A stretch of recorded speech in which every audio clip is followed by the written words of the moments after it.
Hello, and welcome back to another Quick Byte presentation, brought to you by the Economic Alliance of Okanagan County.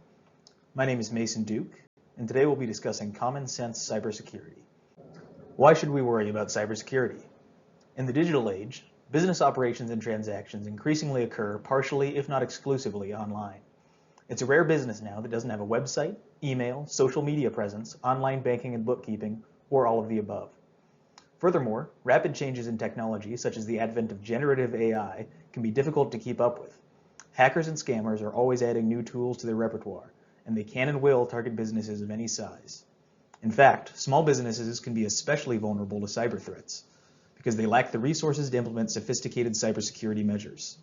Luckily, there are a few simple tricks to keeping your data safe online that are totally free and accessible to people at any level of technical aptitude.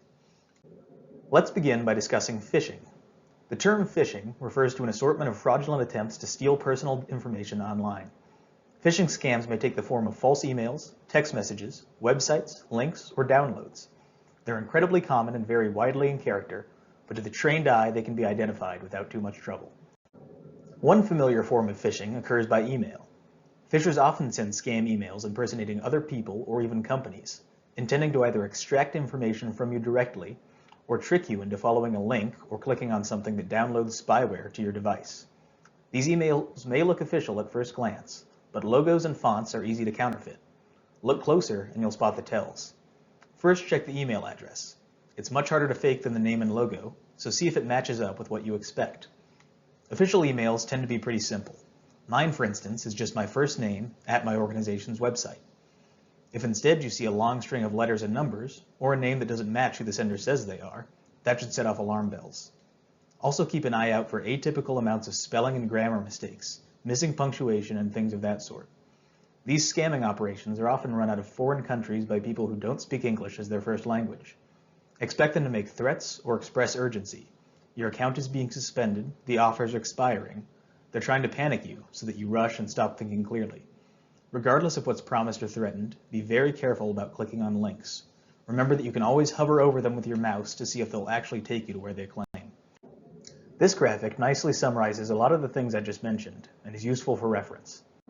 Here's an example of a phishing email. At first glance, it's convincing enough in the colors and fonts. It falls apart under any amount of scrutiny, however. First, notice who sent it. gmarsh@noblesys.com. Doesn't sound like an official Microsoft address. The greeting is very generic, simply saying "Dear user" with no comma. There's little to no punctuation in the main body of text, and it ends with the classic threat of your account being closed. Clicking on the Update Your Account button here would almost certainly infect your computer with a virus. The sign-off is also very suspicious, lacking punctuation and using a generic term like Microsoft.com team. Here's another one that's a bit more convincing. There's pretty believable company logo included, and the grammar and punctuation are much better. But the email address is still off, there's a fishy link included, and the telltale sense of urgency is right there at the bottom. In addition to simple emails, phishers are also capable of constructing phony websites, typically login screens to lure out your passwords, or downloads that are not what they seem. As with the emails, look to the address. If it's an official website, it should be fairly short and simple. A scam may integrate the website name into the address, but as an addendum rather than the centerpiece. Another giveaway is the HTTPS. The S stands for secure, so if the address begins with simply HTTP, you're not on a secured site. Beyond the address, note how the web page looks. It may be using branded colors, fonts, and logos, but are they up to date? Are they blurry or low resolution? Consider all of this before you type any information or click any buttons.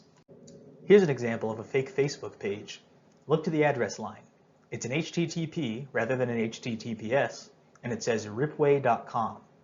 Think of these web pages like the tunnels painted on brick walls in old cartoons.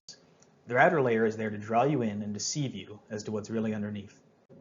Here's a fake UPS website. It has the logo and the color scheme, but the web address is ggshooter.com.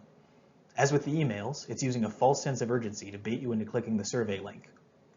Now that we've learned to identify different phishing schemes, let's wrap up by discussing password strength and discipline.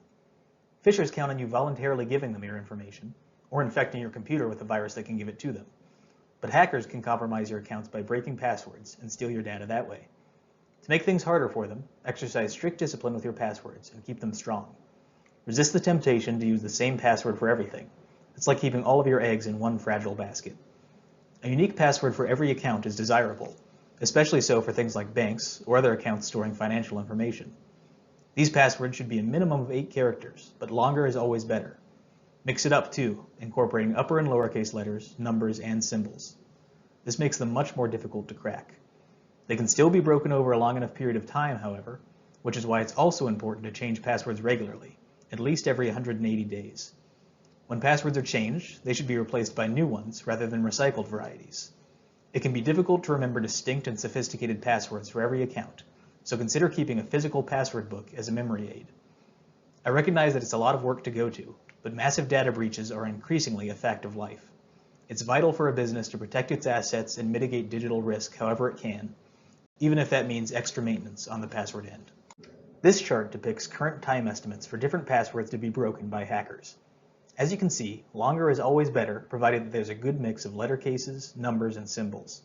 The combinations in green, yellow, and even some of the orange are all but unbreakable across human time spans. Hacking techniques and technology are always advancing though, and each year the time spans for each combination tend to shrink. A few parting thoughts as we wrap this episode up. If you're using a phone or laptop connected to public Wi-Fi, be careful what you access.